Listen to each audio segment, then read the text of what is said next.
মামুনার কি খবর? মামু এটা একটা সদরে, ফেনী সদরে, মানে এগুলো আসলে দেখাচ্ছি না ভিউ বিষয় এটা না, এটা আর বুঝার বাকি থাকে না। এটা কি পরিমাণ পরিকল্পিত। মহিপাল থেকে আপনি একটু ভিতরে ঢুকতেছেন, আপনি বন্যায় ডুবে যাচ্ছেন। এই পাশের মানুষগুলো অবস্থা দেখেন। এটা আমি একটা টাউনে আছি,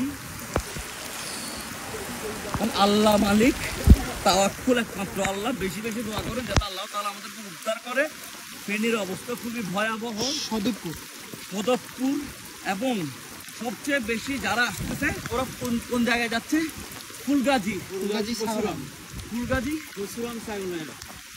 পরশুরাম ছাগলনাইয়া। কিন্তু আশেপাশে আমরা যে হাইওয়ে দিয়ে আসতেছি, আশেপাশের হাইওয়ে ডোবা, বৃষ্টিপাত বাড়তেছে।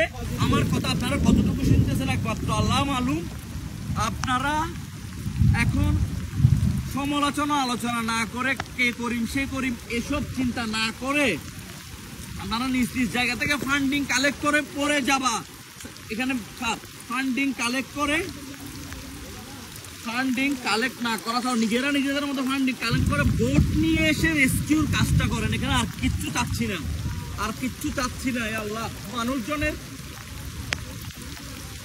আমি তো শহর থেকে আসছি, বিগত রাতগুলো আমি খুব ভালো মতো ঘুমাইছি। এখানের মানুষগুলো 2-3 রাত ঘুম নাই, ভোরে নামছি। ওরা কিভাবে আছে, কেমনে আছে না আছে, আমি চাই যারা যারা আছেন আমাদের আগে যারা ছিল বন্যায় হেল্প করছেন, আপনারা সবাই এক হয়ে নামেন।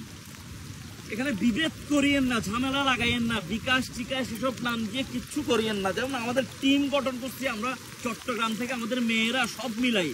এই বিষয় নিয়ে পরে বলতেছি। আপনারা বিষয়গুলো বুঝেন, বুঝে আমল করেন, বেশি বেশি দোয়া করেন।